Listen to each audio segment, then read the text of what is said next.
I sat on the worn cream armchair, watching Grandma Elaine sleep. Her breath came in gentle whistles, the oxygen cannula lodged in her nostrils helping her tired lungs. The cancer had stolen many things from her, her energy, her independence, her beautiful silver-streaked hair, but somehow, it couldn't touch the essence of who she was. Even now, thin and fragile against the pillows, she carried a quiet dignity. My phone buzzed. Uncle Richard again. Iris, we need to talk about Mother's medical expenses. The beach house could easily cover them if we sell now. I silenced the notification without responding. He'd been talking about medical expenses for months, which really meant obsessing over Grandma's assets while barely finding time to visit her. My other uncle, Warren, was even worse. He hadn't been to see her in weeks, but had plenty of opinions about what should happen to her collection of antique jewelry. I set my phone on the bedside table and leaned forward to adjust Grandma's blanket. The hospice nurse had left an hour ago, and I had a few hours before my cousin Zoe would arrive to take the night shift. Grandma's house, this beautiful craftsman home she'd shared with Grandpa for nearly 50 years before his death, had become my second residence these past 7 months. Iris? Grandma's voice was thin, like tissue paper. Her eyelids fluttered open, revealing those intelligent blue eyes that could still pierce right through you. I'm here, Grandma. Do you need anything? Water? She shook her head slightly. Just you, sweetheart. Her frail hand emerged from beneath the blanket, reaching for mine. Her fingers were cool, the skin paper-thin, blue veins prominent. You're always here. The accusation in those 3 words wasn't directed at me, but at everyone who wasn't. I squeezed her hand gently. Where else would I be? Living your life, she whispered. You're 32. You should be traveling, dating, finishing that book of yours. I smiled. I'm exactly where I want to be. It wasn't entirely true. 7 months ago, I'd been in Seattle, building a promising career in literary publishing and dating a man I thought might be the one. Then came Grandma's diagnosis, stage 4 pancreatic cancer. The prognosis was bleak, 6 months at most. Within 2 weeks, I'd taken a leave of absence from work, broken things off with Mark, who'd been less than understanding about my decision to move back home, and settled into Grandma's guest room in Portland. The temporary arrangement had stretched on as Grandma defied odds, living month after month beyond what the doctors predicted.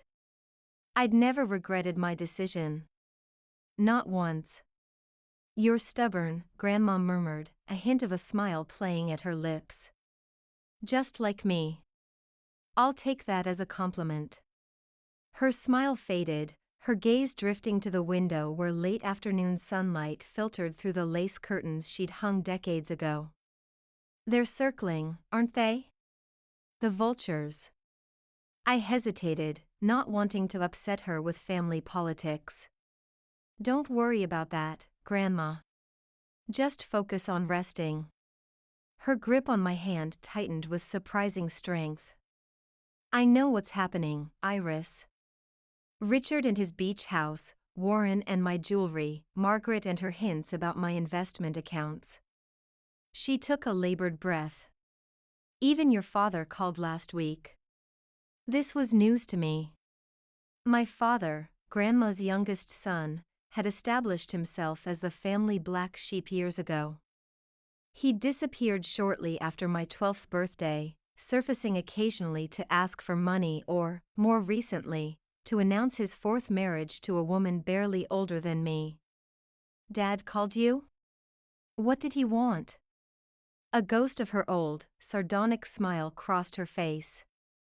What do you think? He wanted to know if I was doing anything with Grandpa's old car collection. I felt my face flush with anger. I'm sorry, Grandma. Don't be. Her eyes met mine, suddenly sharp and clear. I've lived long enough to see people's true colors. Including yours, Iris Marlowe. The use of my full name made me sit up straighter, just as it had when I was a little girl in trouble. Mine? Yes, yours. Her expression softened. Pure gold, through and through. You don't care about any of it, do you? The money, the property, any of it. I shook my head. I care about you. She studied me for a long moment, then nodded, as if confirming something to herself. Harold will be coming tomorrow, she said, changing subjects abruptly. Harold was her attorney, a meticulous older gentleman who'd handled her affairs for decades. I need to make some adjustments. Should I call one of your sons to be here? I asked, even though the question left a bitter taste in my mouth. Grandma's laugh turned into a wheezing cough. I quickly helped her sit up, supporting her fragile frame until the spasm passed. Goodness, no, she said when she caught her breath. This is private business. Just between me, Harold, and God. She patted my hand. And you, if you'll stay. Of course I'll stay. She leaned back against the pillows, suddenly looking exhausted. Good girl, she whispered, her eyes drifting closed again. Wake me when Zoe arrives, will you? I want to see her before my evening medication makes me fuzzy. I watched as she slipped back into sleep, her chest rising and falling in that now familiar rhythm. I picked up my phone again, scrolling through the bombardment of messages from various family members. Uncle Richard, has she mentioned selling the beach house? The market's hot right now. Aunt Margaret, my father's sister, just checking on Mother. Has she said anything about her financial arrangements? Cousin Tate, Warren's son, Dad wants to know if Grandma's still lucid enough to make decisions. Important for legal reasons. My finger hovered over the delete button. Instead, I typed a single message and sent it to the entire family group chat. Grandma is resting comfortably today. No changes to report. Visits are welcome between 9 a.m. and 7 p.m. as always. She'd love to see you all. I knew most of them wouldn't come. They'd send flowers, maybe, or drop off a casserole with strict instructions not to stay longer than 15 minutes because they had a thing to get to. The family that had once gathered enthusiastically for Grandma's legendary Sunday dinners had scattered like dandelion seeds in the wind the moment her health began to fail. All except Zoe and me. Zoe, Uncle Warren's daughter and my only cousin on that side, had shocked everyone by stepping up alongside me. Though she lived an hour away and balanced a demanding nursing job, she faithfully took the night shift 3 times a week, allowing me to get proper sleep. We'd formed an unexpected bond during these months, 2 distant cousins reunited by shared duty and unexpected love for a grandmother neither of us had been particularly close to before her illness. I tucked my phone away and picked up the dog-eared paperback I'd been reading to Grandma in bits and pieces. Jane Austen's Persuasion, her favorite. I'd read it aloud so many times I practically knew it by heart now. As the sunlight faded into dusk, I kept my vigil, occasionally reading aloud even though Grandma slept on. It felt important somehow, filling the quiet house with words of love and second chances. And all the while, I tried not to think about tomorrow, and what changes Grandma might be planning to make. Harold Blumenthal arrived precisely at 10 the next morning, his leather briefcase polished to a shine that matched his well-worn Oxford shoes. At 82, he moved with the careful precision of someone who knew his limitations but refused to be defined by them. Miss Marlowe, he greeted me formally, though we'd seen each other at least a dozen times during Grandma's illness. How is Elaine today? She had a good night, I said, taking his coat. She's awake and alert this morning, and Zoe helped her freshen up before leaving. He nodded approvingly. Excellent. This shouldn't take long, but it's important that she's clear-headed. I led him to Grandma's room, where she sat propped up against her pillows, her white hair neatly combed and a touch of pink lipstick brightening her pale face. She looked almost like her old self, though much thinner. Harold, she said warmly, extending her hand. Right on time, as always. Elaine. He took her hand between both of his, a gesture of genuine affection that surprised me. You're looking well. Liar, she chuckled. But I appreciate the sentiment. Please, sit. Iris, would you mind bringing us some tea? And then join us, if you would. I nodded and slipped out to prepare the tea. Through the partially open door, I could hear their muted conversation, catching fragments about final wishes and modifications. My stomach tightened. Was Grandma's condition worse than we thought? Had the doctors given her an updated timeline she hadn't shared with me? When I returned with the tea tray, their conversation halted abruptly. I set it down on the bedside table and began to pour, the familiar ritual steadying my shaking hands. Thank you, dear, Grandma said, accepting the delicate china cup. Harold and I have been discussing some changes to my will. I can step out if you need privacy, I offered, though Grandma had specifically asked me to stay. Absolutely not. Her tone was firm. In fact, you're the main reason for these changes. I felt a flutter of unease. Grandma, I don't want. She held up one frail hand, silencing me. Iris, please. Let an old woman speak her mind while she still can. Harold cleared his throat, removing several documents from his briefcase. Perhaps I should explain the legal aspects, he suggested. Grandma nodded, taking a careful sip of her tea.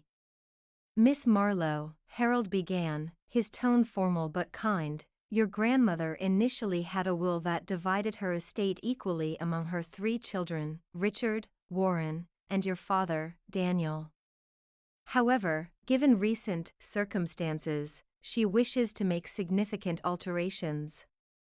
I glanced at Grandma, who was watching me intently over the rim of her teacup.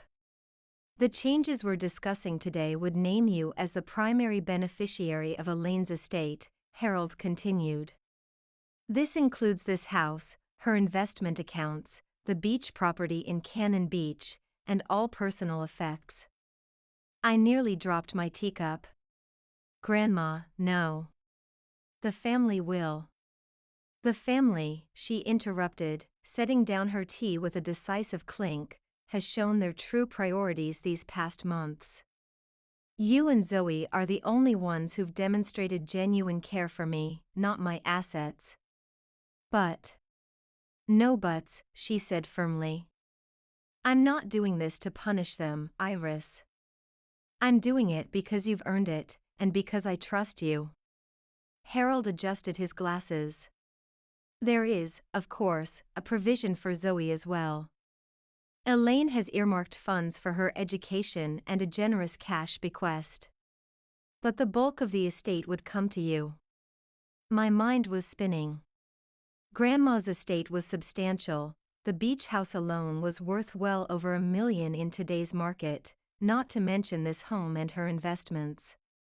They'll contest it, I said weakly, thinking of Uncle Richard's calculating nature and Aunt Margaret's litigious tendencies. They can try, Harold said with a slight smile.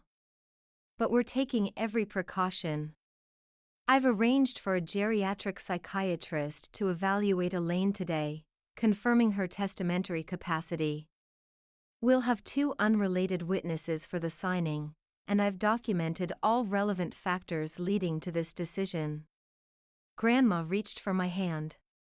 Iris, look at me. I met her gaze, seeing strength there despite her physical frailty. I know what I'm doing, she said softly. I've watched you put your life on hold for me without complaint. I've seen how you manage my care, how you read to me for hours, how you remember which foods I can still tolerate. You've shown love without expectation of reward. That's why I'm doing this, not because you expect it, but because you don't. Tears burned in my eyes. I don't want the others to hate me. A sardonic smile curved her lips. Oh, they will, at least at first. But that's not your burden to carry. Harold cleared his throat again. There is one more thing, Elaine. Should we discuss the letter? Grandma nodded, her expression solemn. Yes. Iris needs to know about that too. Harold removed an envelope from his briefcase and handed it to me. This is to be opened only after Elaine's passing, he explained. It contains personal messages and certain explanations that might be helpful in dealing with the family. I took the envelope, feeling the weight of its contents beyond just paper. Now, Grandma said, her voice growing tired, if you're amenable, I'd like to proceed with the signing. I looked between them, still processing the enormity of what was happening. Shouldn't we at least tell the family? Give them a chance to. To what? Grandma's voice was suddenly sharp. To come in here and try to manipulate me in my final days? To pretend an interest in my well-being that they haven't shown in months? She softened, seeing my distress. Iris, I've made my decision. The question is, will you honor it? Put that way, how could I refuse? This wasn't about the money or property. It was about respecting Grandma's wishes, her autonomy, her right to determine her own legacy. Yes, I said finally. If this is what you truly want, then I'll support you. Relief washed over her face. Good. Then let's make it official before I need another nap. The next hour passed in a blur of signatures and official statements. The geriatric psychiatrist, Dr. Reeves, arrived and spent nearly 40 minutes evaluating Grandma, asking questions about her understanding of her assets, her reasons for the changes, and her comprehension of the consequences. Grandma answered with clarity and occasional flashes of her dry wit, impressing even Dr. Reeves with her mental acuity. By early afternoon, it was done. I was officially the primary beneficiary of Elaine Marlowe's considerable estate. A fact that, for now at least, remained known only to the four of us in that room. As Harold and Dr. Reeves prepared to leave, Grandma beckoned me to her bedside once more. Keep this our secret for now, she whispered, her eyes already growing heavy with fatigue. There'll be time enough for battles after I'm gone. I nodded, tucking the blanket around her frail shoulders. Rest now, Grandma. I'll be here when you wake up. She smiled, her eyes drifting closed. You always are. After they left, I sat in the cream armchair, turning the sealed envelope over in my hands, wondering what explanations it contained, what battles it might prepare me for. Eventually, I tucked it into my copy of Persuasion, a book about patience, about love that endures despite time and circumstance. It seemed fitting somehow. Outside Grandma's window, a light rain began to fall, droplets tracing patterns on the glass like tears. I settled in to wait, as I had done for months now, for whatever would come next. And for the first time, I allowed myself to wonder what my life might look like when this vigil ended, not with relief, but with grief that would hollow me out in ways I couldn't yet imagine. The next 2 weeks passed in a haze of increased medical visits and declining health. Grandma slept more, ate less, and drifted in and out of lucidity. The hospice nurse began coming daily, her gentle presence a comfort as we adjusted medications to manage Grandma's increasing pain. Word must have spread about her deteriorating condition, because suddenly, the house was filled with visitors. Uncle Richard appeared 3 days in a row, his wife Bethany in tow, bringing expensive flower arrangements and sitting awkwardly at Grandma's bedside, making small talk about the weather and local politics.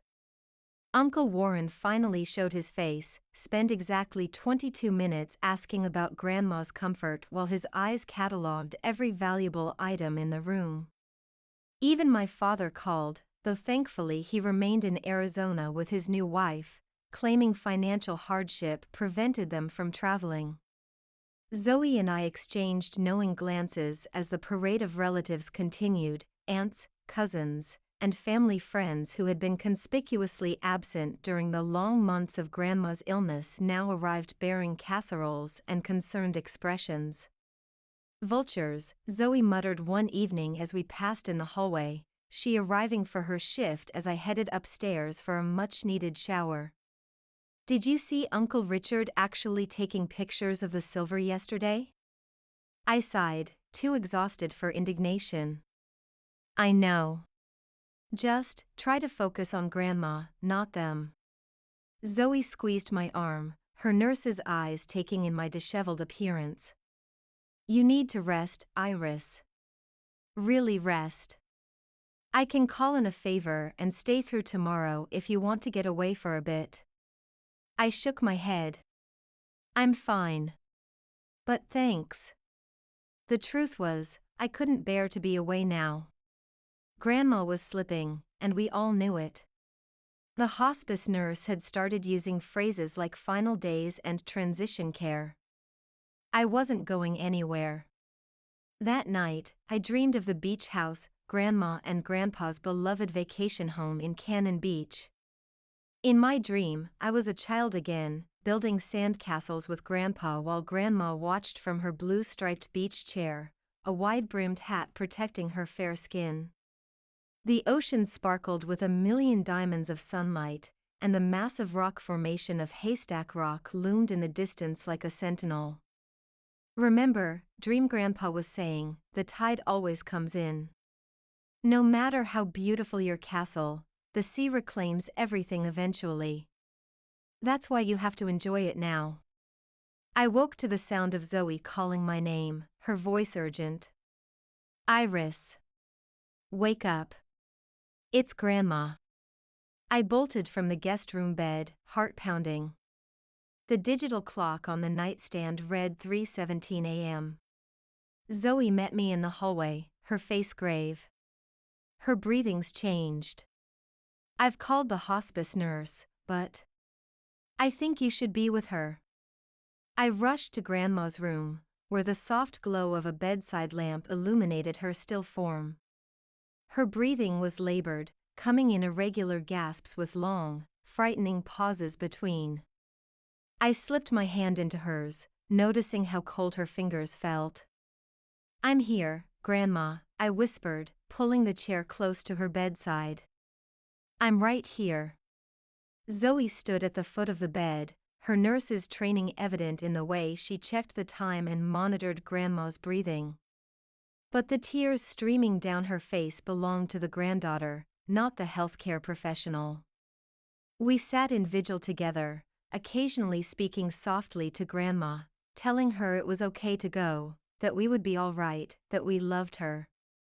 The hospice nurse arrived shortly after 4, confirmed what we already knew, and joined our quiet watch. Dawn was just breaking when Grandma Elaine took her final breath, slipping away with the same quiet dignity that had defined her life. One moment she was there, the next, gone, the absence of her presence a palpable thing in the still room. The grief hit me like a physical blow, doubling me over in the chair as sobs tore from my throat. Zoe came around the bed and wrapped her arms around me, her own tears falling into my hair as we held each other.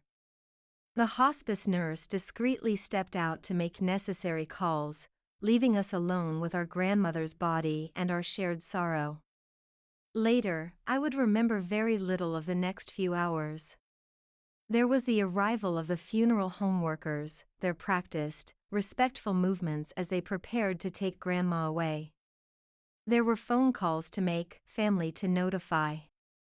Uncle Richard arrived before they had even removed the body, his face a mask of grief that didn't quite reach his eyes. "I should have been here," he said, standing awkwardly in the doorway of what had been Grandma's room. "Why didn't you call me when things got worse?" I was too exhausted for anger.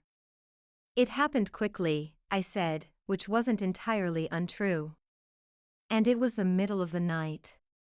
He nodded, his gaze drifting around the now empty room. "We'll need to talk about arrangements. And the house. I assume she had a plan for all this?"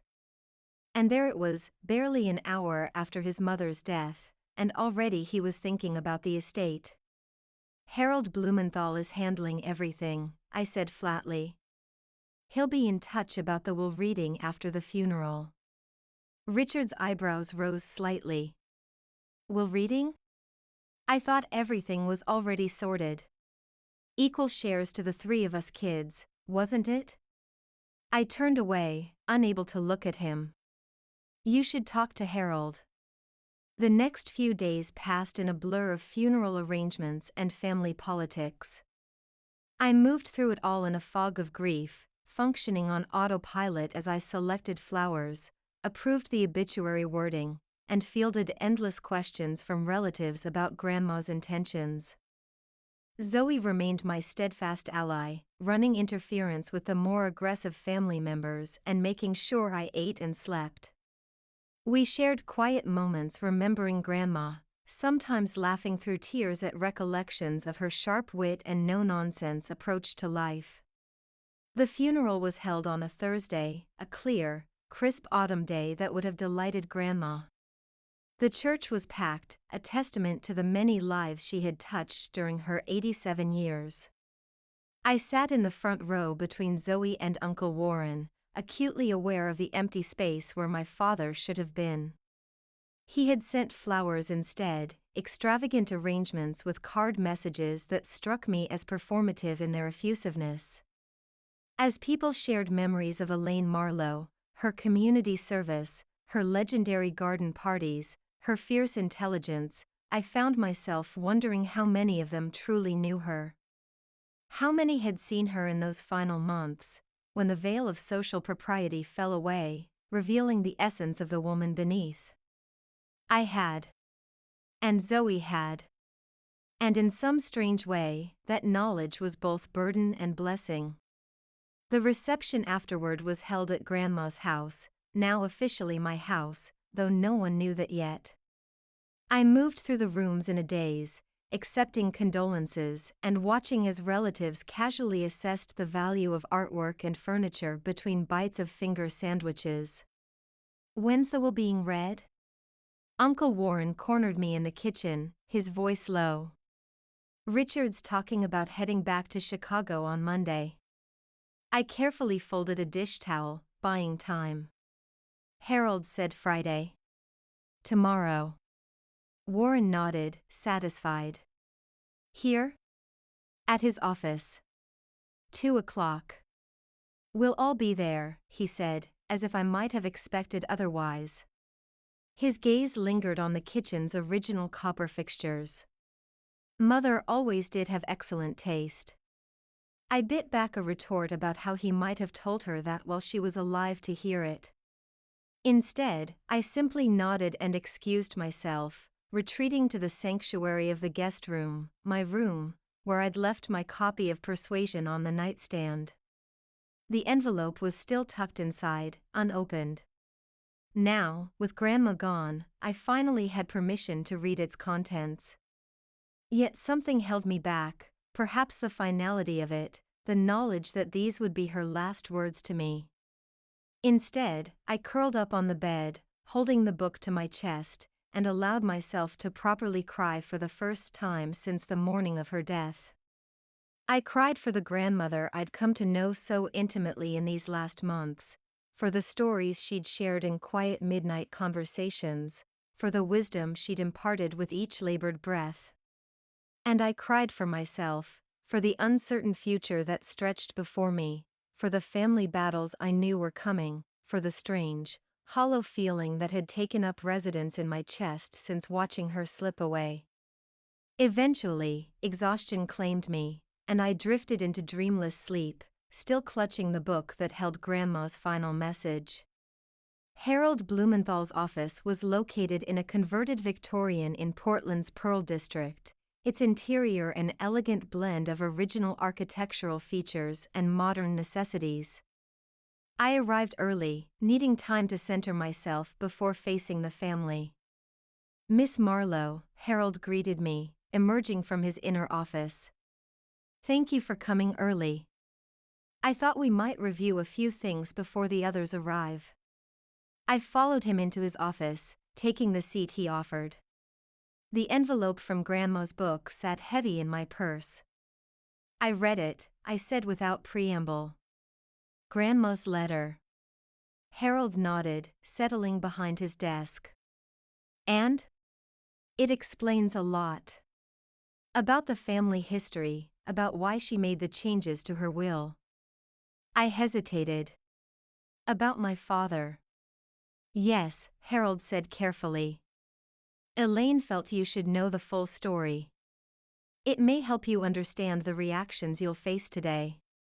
I thought about the revelations contained in those pages, how my father had systematically embezzled from the family business for years, nearly bankrupting the company Grandpa had built from nothing.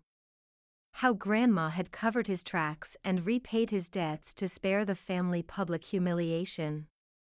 How he'd repaid her kindness by disappearing, leaving behind a confused daughter and a trail of financial destruction. "They're going to be shocked," I said quietly. "And angry." "Yes," Harold agreed. "They will." But Elaine was adamant about her decision. She believed you would be the best steward of her legacy. A knock at the door interrupted us. Harold's assistant poked her head in. "Mr. Richard Marlowe and his wife have arrived, sir." "Show them to the conference room, please. We'll begin shortly." I took a deep breath, steadying myself. "I'm ready." Harold gave me a reassuring nod. "Just remember what Elaine told you. This isn't your burden to carry." The conference room filled quickly. Uncle Richard and Aunt Bethany sat primly at one end of the polished table, while Uncle Warren sprawled in a chair opposite them. Aunt Margaret, my father's sister, had flown in from Boston, her perpetual look of disapproval firmly in place. Zoe slipped in last, taking the seat beside me with a supportive smile. Conspicuously absent was my father, though no one seemed surprised by this. "Before we begin," Harold said, arranging his papers meticulously, "I want to thank you all for coming, and to express once more my condolences for your loss. Elaine was not just a client but a dear friend, and I know she valued family above all else." Uncle Richard nodded impatiently. "Yes, thank you, Harold. Perhaps we could proceed? Some of us have travel arrangements." Harold regarded him coolly over his reading glasses. "Of course. I'll try to be expeditious." The formalities were brief, a reading of the preamble to the will, an explanation of legal terms. I found myself holding my breath as Harold approached the meat of the document. "To my son Richard James Marlowe, I leave my collection of first edition books, which he always admired, and the sum of $50,000. The sharp intake of breath from Uncle Richard was audible in the quiet room. "To my son Warren Thomas Marlowe, I leave my collection of antique fountain pens and the sum of $50,000. Uncle Warren's face darkened. "That's it," he interrupted. "The pens?" Harold continued without acknowledging the outburst. "To my son Daniel Edward Marlowe, I leave no physical property, as he has already taken more than his share over the years. However, I forgive all outstanding debts he owes to the estate, which total approximately $375,000. Aunt Margaret gasped. "What debts?" Daniel never mentioned, to my granddaughter Zoe Elizabeth Marlowe, Harold pressed on, I leave the sum of $200,000 to be used for her education and future endeavors, with my deepest gratitude for her compassionate care in my final months. Zoe's hand found mine under the table, squeezing tightly. The remainder of my estate, Harold continued, his voice steady despite the growing tension in the room, including my primary residence, the beach property at Cannon Beach, all investments and bank accounts, and all personal property not specifically designated elsewhere, I leave to my granddaughter Iris Victoria Marlowe, who has demonstrated extraordinary love and care during my illness, with no expectation of reward. The room erupted in chaos. This is outrageous. Uncle Richard slammed his hand on the table. Mother would never. I knew it, Uncle Warren snarled, glaring at me. You've been manipulating her for months, poisoning her against us. How convenient, Aunt Margaret's voice dripped acid, that the will changes just as Elaine's health fails, with only Iris by her side. I sat frozen, the vitriol washing over me in waves. Beside me, Zoe stood up, her voice cutting through the accusations. Enough, she shouted, silencing the room. How dare you? Where were any of you when Grandma needed you? When she couldn't keep food down, when she cried from pain, when she needed someone to read to her because her eyes were too tired? You weren't there. Zoe, Uncle Warren started, but she cut him off. No, Dad. I watched you visit twice, in 7 months. Uncle Richard managed a whole 5 visits, usually when he wanted something. And Daniel? Didn't show up at all. Her voice broke. Iris and I were there. Every day and night. Not for money, not for houses, but because we loved her. Harold cleared his throat, his expression grave. I feel compelled to inform you all that Elaine was fully cognizant when making these changes. She underwent a psychiatric evaluation confirming her testamentary capacity, and the will was properly witnessed. Furthermore, she anticipated this reaction and prepared a letter explaining her decisions. He withdrew an envelope from his folder, identical to the one I'd received. She asked that I read this aloud at the will reading, should there be disagreement about her wishes. Uncle Richard's face was contorted with fury. This is absurd. Mother was clearly not in her right mind. We'll contest this, of course. You're welcome to try, Harold said mildly, opening the envelope. Now, if I may proceed with Elaine's letter? The room fell into a simmering silence as Harold began to read. My dear family. If Harold is reading this, it means I am gone, and you are, as I predicted, objecting to my final wishes. Before you proceed with expensive legal challenges that will only deplete the very inheritance you're fighting over, I ask that you hear me out. My decision to leave the bulk of my estate to Iris is not a rejection of my children, but a recognition of character. While you were counting my assets, she was counting my breaths. While you were assessing the value of my home, she was making it comfortable for my final days. While you were asking about investment accounts, she was investing time, the one commodity none of us can get back. I have not been blind to the dynamics in this family. I know about Richard's constant pressure to sell the beach house. I know about Warren's cataloging of my jewelry collection before I was even seriously ill. I know about Margaret's discussions with financial advisors regarding my accounts, as if they were already hers to manage. And I know, most painfully, about Daniel's continued deceptions. At this, Aunt Margaret made a small, distressed sound. For those who may not be aware, the letter continued, Daniel has systematically taken advantage of my generosity for decades, beginning with embezzlement from the family company that nearly bankrupted us. His loans and temporary borrowing amount to a significant portion of what would have been his inheritance. I have forgiven these debts as my final gift to him, though I doubt he will see it that way. I have lived a long life, filled with both joy and sorrow. I have watched my children grow into adults who, despite my best efforts, prioritize possessions over presents. And I have watched my granddaughter Iris put her own life on hold to care for an old woman with no expectation of reward. That is why she, along with Zoe, who has shown similar compassion, will receive the bulk of my estate. Not to punish the rest of you, but to reward the kind of love I always hoped to see in this family. If you contest this will, you should know that Harold has extensive documentation of your behavior during my illness, the visits not made, the care not given, the conversations about my assets rather than my comfort. Fight if you must, but know that doing so will only confirm that I made the right decision. With enduring love despite everything. Elaine Marlowe. The silence that followed was absolute.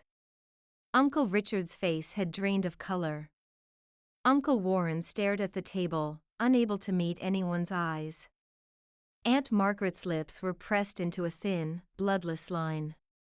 "This is a legal, binding will," Harold said into the silence. Elaine made her wishes abundantly clear. "Should you choose to contest it, my firm is prepared to defend it vigorously." Aunt Bethany was the first to recover, placing a restraining hand on Uncle Richard's arm. "We need time to process this," she said, her voice strained. "It's unexpected." "Of course," Harold agreed, gathering his papers. "My office will be in touch regarding the formal transfer of assets. In the meantime, all properties and accounts remain under estate control." They filed out silently, no one quite meeting my eyes. Only Zoe remained, her face a mix of shock and vindication. "Well," she said when the door closed behind them. "That was something." I felt numb, overwhelmed by the magnitude of what had just happened. "They hate me," I whispered. "No," Harold interjected, his voice gentle but firm. "They hate being confronted with their own failings. There's a difference." Outside, autumn leaves scattered across the parking lot as we left the office. Neither Richard's nor Warren's cars remained. They had fled, taking their wounded pride with them. 3 days later, Uncle Richard called to announce they wouldn't contest the will. His voice was tight with forced civility. "We've decided to respect Mother's wishes," he said, though the undercurrent of resentment was unmistakable. One by one, the family retreated from my life. Christmas cards stopped. Invitations dried up. Yet strangely, the silence felt cleansing rather than punitive. The beach house remained as Grandma had left it, her blue-striped chair still positioned facing the ocean, her well-worn copy of Jane Eyre on the side table. I visited often, sometimes alone, sometimes with Zoe, letting the rhythmic crash of waves wash away lingering doubt. 6 months after the will reading, I reopened Grandma's letter, now creased from multiple readings. The final paragraph caught me anew.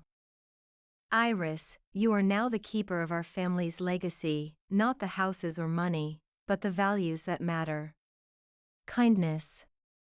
Presence. The courage to witness suffering without flinching. Use these gifts wisely, for they are your true inheritance." I took my laptop to the beach house porch and began to write. Not just about Grandma, but about families and fractures, about obligations and choices, about love that shows up when it matters most.